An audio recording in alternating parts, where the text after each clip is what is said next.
Et sachez que beaucoup de boulangers nous ont offert d'autres galettes. Donc c'est vraiment très sympathique de leur part. Et mon premier propos, c'est vraiment de les remercier très chaleureusement, ainsi que je dirais tous les commerçants de la ville, qui sont un peu comme beaucoup d'habitants de cette ville, qui attendent un certain renouveau. Donc avant qu'on aille donc attaquer ces galettes, on est au temps des vœux. C'est normal, on est début en janvier, puis cette année, ça a une saveur particulière, puisque dans 2 mois et 5 jours, comme vous le savez, le 15 mars, ça sera le premier tour des élections municipales.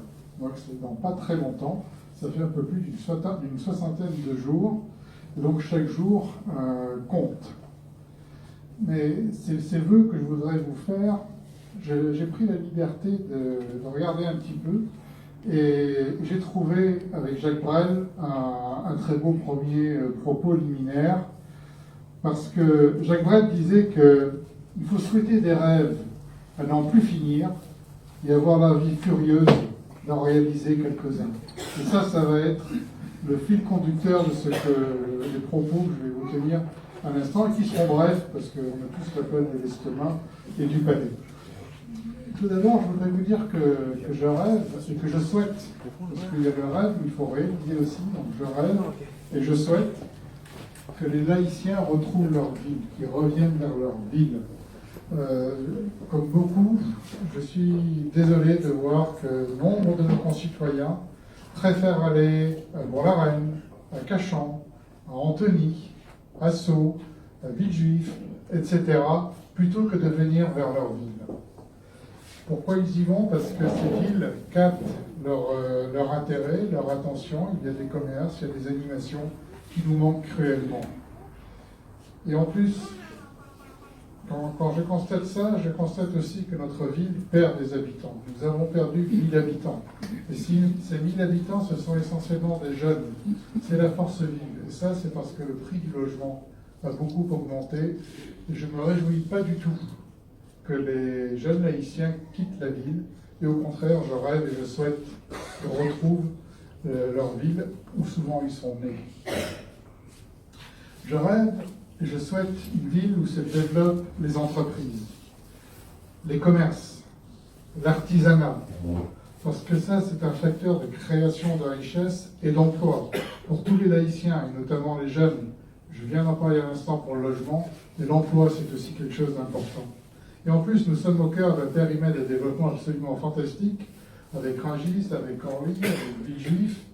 Donc il faut que notre ville, je rêve et je souhaite qu'elle soit dans le peloton de tête des villes de la métropole du Grand Paris dans ce XXIe siècle. Et je souhaite qu'on développe cette ville de façon très moderne, que ça devienne une ville exemplaire en termes de développement numérique, que ça devienne, pour une fois j'utiliserai un terme anglais, une smart city. Il y a beaucoup de villes dans le monde qui sont des smart cities. C'est souvent une question seulement de volonté et de mobilisation des talents. Eh bien, je souhaite et je rêve que nous soyons aussi à l'Île-et-Roses une Smart City. Nous parlerons plus avant de cette Smart City que nous souhaitons pour l'Île-et-Roses lors d'une réunion publique que nous tiendrons en février.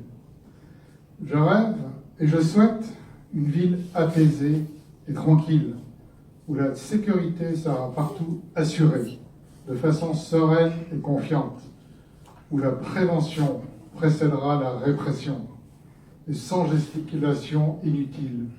Et j'ajouterai, vu ce qui s'est passé la semaine dernière, sans stigmatisation de certaines populations. Et ça, nous en reparlerons dans quelques jours, le 21 janvier. Vous verrez que, vous le savez peut-être déjà, que nous allons faire une grande réunion sur la sécurité au moulin de la Vienne. Je rêve et je souhaite que les laïciens soient heureux et fiers d'habiter leur ville. Chaque âge a le droit à la plus grande attention. Les enfants d'abord. C'est notre devoir de les aider à avoir toutes leurs chances dans leur vie. C'est le petit-fils instituteur qui vous parle, et je pense que c'est absolument essentiel. Pour y arriver, on va travailler avec les associations à qui nous rendrons toute leur place et qui nous donneront tous les moyens pour leur action dans cette ville, de façon à ce qu'il y ait un véritable partenariat pour développer des activités abordables et indispensables pour tous ces jeunes, de façon à ce qu'ils s'épanouissent.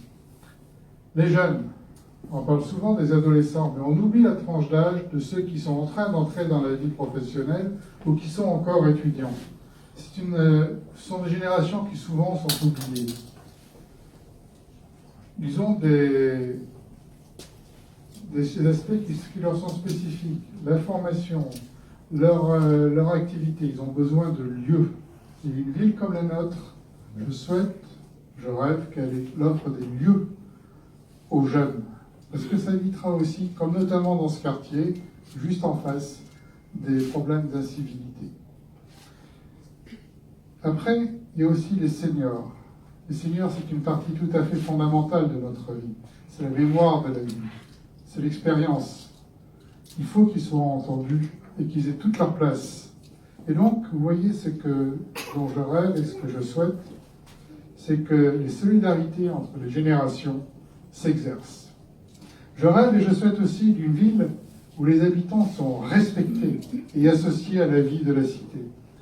Cela passera par la création de conseils citoyens associés aux décisions publiques. Nous créerons également un conseil des anciens et un conseil des jeunes actifs et étudiants. Nous revitaliserons les conseils des quartiers et nous les doterons de budgets participatifs, qui serait une vraie innovation. Nous refondrons le site internet de la mairie pour qu'il soit réellement au service des habitants et que les habitants surtout y trouvent toutes les informations, notamment financières, sur l'activité de la municipalité, sur les projets également qui sont envisagés par la mairie. Je pense que cette transparence est tout à fait indispensable.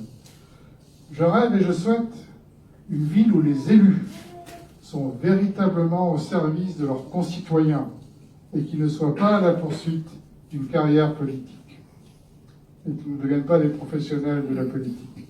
Je rêve d'une ville et je souhaite une ville où les élus adhèrent à une charte éthique qui soit une véritable charte de lutte anticorruption.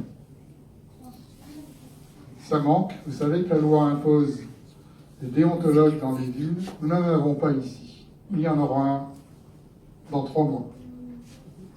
Je rêve et je souhaite une ville multipolaire où chaque quartier retrouvera un centre qui lui est propre. Et nous maillerons ce centre entre eux de façon à ce que les habitants de la ville se réapproprient leur ville. D'où qu'ils viennent, de quelques quartiers qu'ils soient. Et nous mettrons en exergue, et nous y reviendrons début février, sur le nouveau centre que nous voulons créer pour l'AI. Nous souhaitons, nous rêvons d'un nouveau centre que nous appellerons l'AI Village. Ce sera un centre élargi, semi-piétonnier, qui respectera et valorisera le patrimoine tant bâti que végétal de la ville. Le végétal, c'est un vrai patrimoine dans notre ville. Il faut le mettre en valeur, c'est une source de richesse pour la ville. Ce projet de l'AI Village est imaginé à partir des diverses consultations que nous avons eues avec les habitants de la ville.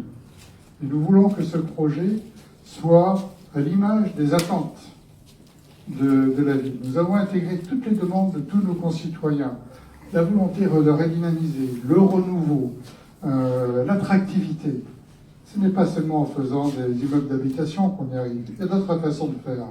Et le projet sera original, il sera novateur, il sera économe, parce que l'argent des laïciens, nous le respectons, et cela redynamisera de façon définitive et importante la ville. Un seul point que je détaillerai un instant, c'est que pour arriver dans un centre élargi, nouveau, auquel nous pensons, il y a un sujet majeur. Il faut y venir dans un centre. Il faut avoir de bonnes raisons pour y venir. Il faut avoir la facilité d'y venir. Donc, nous avons bâti un projet où on pourra y venir à pied facilement, à vélo facilement, en voiture facilement, et surtout, nous allons faire en sorte que les voitures et les vélos puissent se garer facilement. Nous créerons 400 places de parking. Je peux vous assurer que quand on discute avec les commerçants de la ville, avec les habitants de la ville, C'est une attente majeure et nous la réaliserons. Et bien sûr, les parkings vélos, il n'y en a pas un aujourd'hui dans la ville. Et je rêve, et ça va être mon dernier mot, une ville, je souhaite et je rêve et je rêve et je souhaite, parce que nous avons de grands défis devant nous, une ville écologiquement responsable, une ville écologiquement exemplaire. Il va falloir que nous répondions aux défis de notre époque à l'échelle locale. Ça, c'est tout à fait majeur. Et aujourd'hui, je me réjouis d'avoir le soutien, et que notre liste a le soutien de plusieurs mouvements écologistes. Cet engagement-là, à travers un vrai plan qui sera détaillé et développé, nous le réaliserons pour qu'on ait un urbanisme vertueux, que les énergies de toutes sortes soient utilisées dans la ville et que le label vert de cette ville soit attractif et qu'on soit exemplaire. Voici, mesdames et messieurs, chers amis, futurs membres de la liste, futurs conseillers municipaux et maires adjoints, les rêves et les souhaits qui sont autant de vœux que je formule pour notre ville, pour les habitants, et puis je vous remercie vraiment d'être ici ce soir. Les galettes sont à votre disposition, et puis moi aussi. Merci.